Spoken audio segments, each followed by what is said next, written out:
We have two more Pechakcha session to go.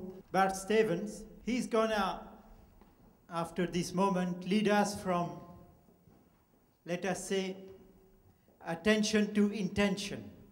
Okay, I'm Bart Stevens with a software company called iChooser, and we have this idea. We think that the world is going to change from an attention economy to an intention economy. We have been living all for the last 2,000 years in an attention economy, which in our view looks at it from the individual, that you and I are constantly bombarded with information, messages, spam, billboards, advertisement, and we think it's not going to fly anymore. You and I, all are intelligent people, have built concrete walls around us, and by doing so it's very difficult for people to come at you and for companies to approach you. So therefore we want to look to the world through different glasses and looking at an intention economy. We want to start from what the consumer, what you and I actually want in our lives, instead of being bombarded with all sorts of things we're not interested.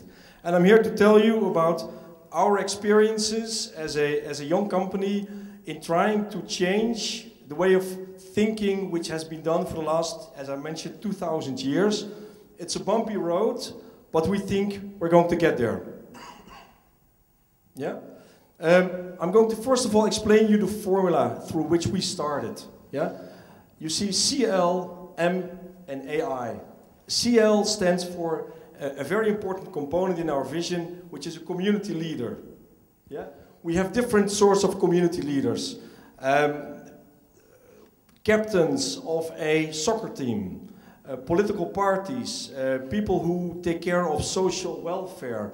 But a very important community leader we think will stand up is newspapers. These guys have very big problems. They don't have any subscribers anymore. They don't have a lot of advertisers. And yeah, what these guys drives is money. We think that there should be a money component in this formula to make the thing work, to change from this attention economy to an intention economy. So the third component is really this attention-intention flip. And you see the guy being bombarded with billboards. It's upside down. You need to move it around. And what we think is a first step in this direction is what we call a group buy. Yeah, it's something very basic, but it's working. What you need is, first of all, a huge crowd. Like-minded people who know they are part of a family, they don't know it of each other, but they are there and they want to do something. They have power. Through the internet, it's possible to bring those guys together. And we need a community leader. Yeah? A guy who says, listen guys, in this group buy, we are going to do something together. In our case, we said, okay, we're going to focus on heating oil or energy contracts, but we can also organize a group buy around red fire brigade cars. Yeah? So this community leader is very important. He is going to decide what the audience wants to have. In this group buy, after bringing all those guys together, through the wish of the community leader, we're going to organize an auction. Yeah? It's a tender for consumers. And the cool thing is, it's working. Yeah? The market, you can feel they are ready. Yeah? And what this also creates, this approach from an attention to an intention economy, is transparency. It's crystal clear that we want to have a red fire car. We don't want to have a blue or a yellow one, we want to have it red. And we also understand that this is what the market wants. They don't want to be bombarded anymore. It's, listen guys, this is what we want, nothing else. It costs blood, sweat and tears. It's true. On the consumer side, explaining to them that this is possible. On the community leader side, a newspaper explaining them that they can organize these things for their community. And for the marketplace, listen, they say, listen, I own the customer and nobody else. But by doing so, you create, by organizing such an effort, there is also, we call it in Dutch, ontzorging. We take care of you, like the doctor. Yeah, you don't have to worry anymore, little guy. I will take care of you. That's the role of the community leader. And coming back to the topic of this event, there's a trust factor.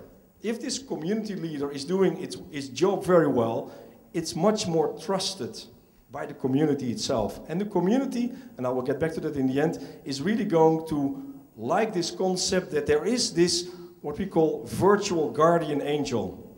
Yeah?